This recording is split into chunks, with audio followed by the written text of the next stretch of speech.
Colaboradores del grupo del Hospital Clínico de Santiago.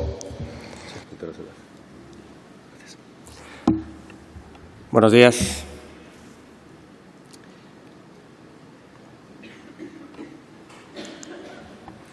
Bueno, existe un consenso generalizado de que la pancreatitis crónica es una enfermedad claramente infradiagnosticada. De hecho, en este estudio publicado en la revista española el año pasado, que estaba basado en encuestas que se realizaba a diferentes unidades de páncreas de España, se estimaba que la prevalencia real de la enfermedad se situaba en torno a 49 casos por 100.000 habitantes. Esto supone que tendríamos que tener en España unos 23.500 pacientes diagnosticados de pancreatitis crónica y, por supuesto, es una tasa muy superior a lo considerado hasta la fecha. También parece bastante claro que la endoscopia es una técnica esencial a la hora de valorar la enfermedad y, sobre todo, realizar diagnóstico en estadios precoces, pero con el problema que todos sabemos que tiene la endoscopia a la hora de diagnosticar la enfermedad, y es que utiliza una serie de criterios endosonográficos en base a los cuales, por su presencia o su ausencia, puede diagnosticar la enfermedad. El problema es que no nos ponemos de acuerdo en cuántos números o qué número de criterios son necesarios para diagnosticar la pancreatitis crónica. Es cierto que existe bastante acuerdo en que 0, 1 o 2 criterios no se padece la enfermedad.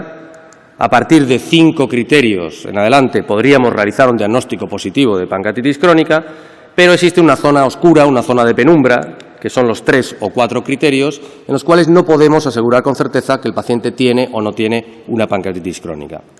¿Cómo podríamos optimizar el diagnóstico en este grupo de pacientes en los cuales no hay una evidencia en las pruebas de imagen clara por la presencia de calcificaciones o bien tenemos menos de 5 criterios endoscópicos de pancreatitis crónica? Una alternativa es tratar de demostrar una alteración de la función exocrina pancreática.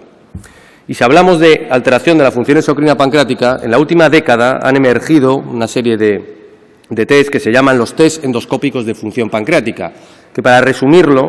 no son más que tratan de abreviar o de simular lo que es el test clásico de secretina colecistoquinina, que era el test más sensible y más específico para diagnosticar una insuficiencia exocrina pancreática, mediante un procedimiento que lo acortan en tiempo, lo limitan a 1 hora frente a las 2 horas que dura habitualmente el test de secretina, y que la colección de jugo pancreático se realiza con el mismo endoscopio y únicamente van a valorar un valor, que es la concentración pico de bicarbonato. Estos estudios, estos test endoscópicos de función pancreática, fueron inicialmente diseñados por el grupo de Tyler Stevens y Michael Canwell y veían que existía una buena correlación de estos test endoscópicos de función pancreática con el test clásico, test convencional de secretina. No solo veían esto, sino que además objetivaban que también existía una buena correlación de los test endoscópicos de función pancreática con la ecoendoscopia para diagnosticar pancreatitis crónica. Como veis, en torno al 76% de los casos existía una concordancia entre las dos técnicas. Un concepto nuevo que ha surgido en los últimos 3 años es el concepto de la distensibilidad del conducto pancreático principal tras la administración de secretina. Esto se basa fundamentalmente en la idea de que los sujetos con pancreatitis crónica, debido a la fibrosis, deben dilatar mal o distender mal lo que es el conducto pancreático principal frente a lo que son los controles, que deberían distenderlo de una forma normal o de una forma satisfactoria. Nosotros lo que hemos hecho es agrupar o integrar todos estos conceptos en un protocolo, en un test que llamamos el abordaje multimodal por econdoscopia para el diagnóstico de pancreatitis crónica, en el cual también vamos a incorporar una valoración ecoendoscópica inicial del páncreas mediante la elastografía, un parámetro nuevo, valorando la posibilidad de fibrosis. Posteriormente, después de haber limpiado de secreciones la cavidad gástrica, administramos secretina endovenosa y medimos la distensibilidad del conducto pancreático principal y, finalmente, en aspirado del jugo duodenal, del lumen duodenal, calculamos la concentración pico de bicarbonato. Y este es nuestro protocolo que diseñamos en el abordaje multimodal. Nos basamos fundamentalmente en la hipótesis de que la combinación de todos los métodos descritos, la endoscopia con elastografía, el test endoscópico de función pancreática y la distensibilidad del conducto pancreático principal, podrían servir de ayuda para el diagnóstico de pancreatitis crónica precoz. Y para ello nuestro objetivo es evaluar la concordancia entre los diferentes datos obtenidos por este abordaje multimodal por econdoscopia en pacientes con sospecha de pancreatitis crónica precoz.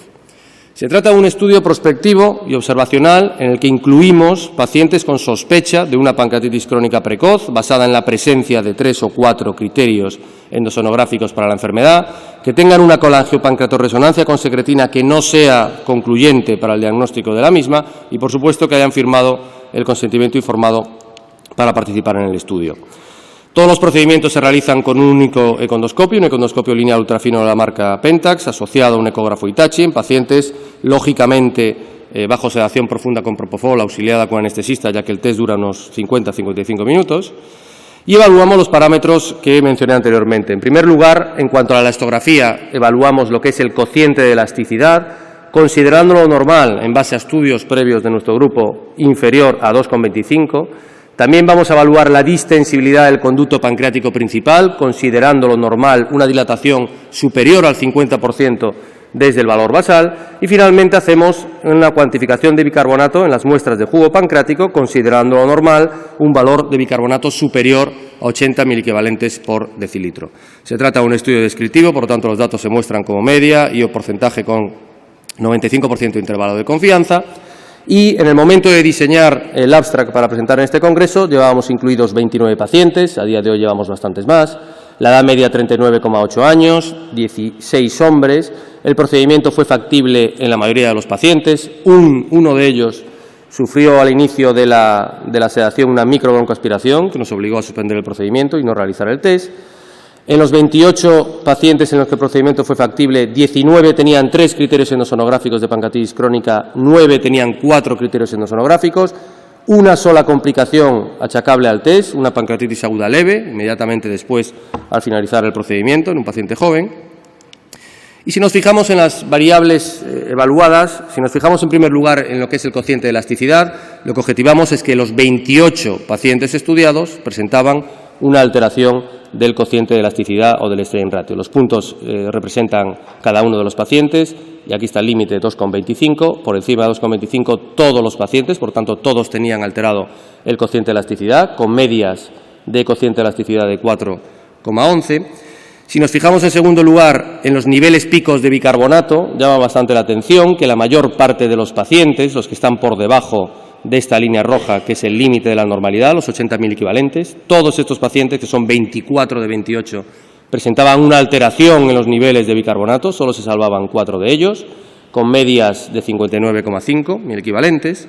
Y si nos fijamos en lo que es la distensibilidad del conducto pancreático principal, quizá esta gráfica es un poco compleja de entender, pero lo que viene a decir es que tanto en cabeza, cuerpo y cola existía bastantes pacientes en los que existía una alteración de la dilatación de la distensión del conducto pancreático principal. Tanto es así que el 75% de estos pacientes presentaban una alteración en la distensibilidad del conducto pancreático principal. De forma global, vemos que todos los pacientes evaluados, 28 de 28, presentaban una alteración en el cociente de elasticidad, 21 de 28, 75%, tenían una alteración en la distensibilidad del conducto pancreático y 24 de 28 presentaban una alteración en la concentración pico de bicarbonato inferior a 80 miliequivalentes.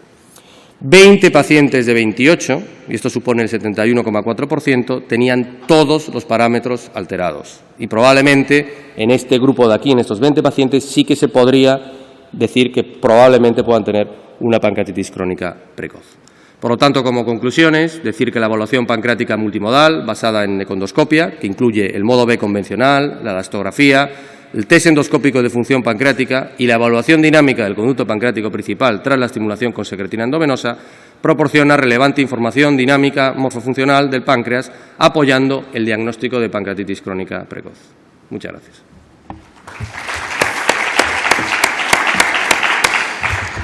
Muchas gracias.